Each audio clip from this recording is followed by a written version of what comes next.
lumière. Luc 1, 14 et puis 17.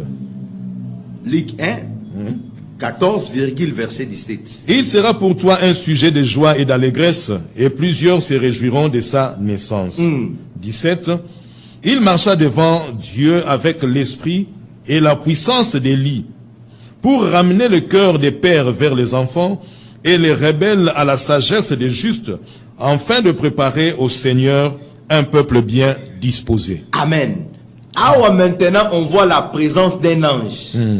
La présence d'un ange qui s'appelle Gabriel. Envoyé par Dieu lui-même. Pour définir la mission de Jean. Na Zacharie.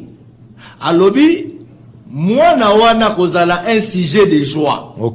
Maintenant, verset 17, alobi nini, il marchera devant Dieu avec l'esprit et la puissance d'Élie. Donc il a reçu des choses. Jean-Baptiste, il va marcher avec l'esprit et la puissance d'Élie. L'esprit d'Élie, c'est quoi l'esprit d'Élie? L'esprit d'Élie, c'est l'onction prophétique. L'esprit d'Élie égale à l'onction prophétique. Quand on parle ici, il marchera avec l'esprit d'Élie, ce n'est pas Élie, la personne physique Élie. L'esprit d'Élie égale à l'onction prophétique. Très bien. Lisons 1 Pierre chapitre 1 verset 10 à 11 pour confirmer Makambo Nazoloba que l'esprit d'Élie égale à l'onction prophétique. L'esprit d'Élie égale à l'onction prophétique. 1 Pierre chapitre 1 verset 10 à 11. Verset 10 à 11.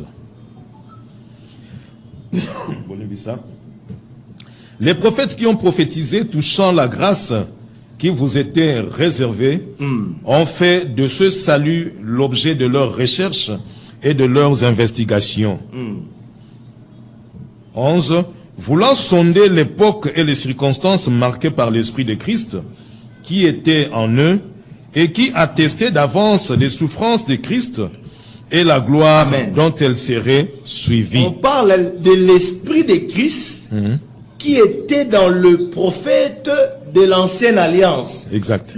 Tous les prophètes de l'Ancienne Alliance opéraient avec l'Esprit de Christ. L'Esprit de Christ qui était en eux. Et cet esprit-là, l'onction prophétique, c'est l'action du Saint-Esprit dans une personne. C'est ça l'onction prophétique, l'action du Saint-Esprit dans une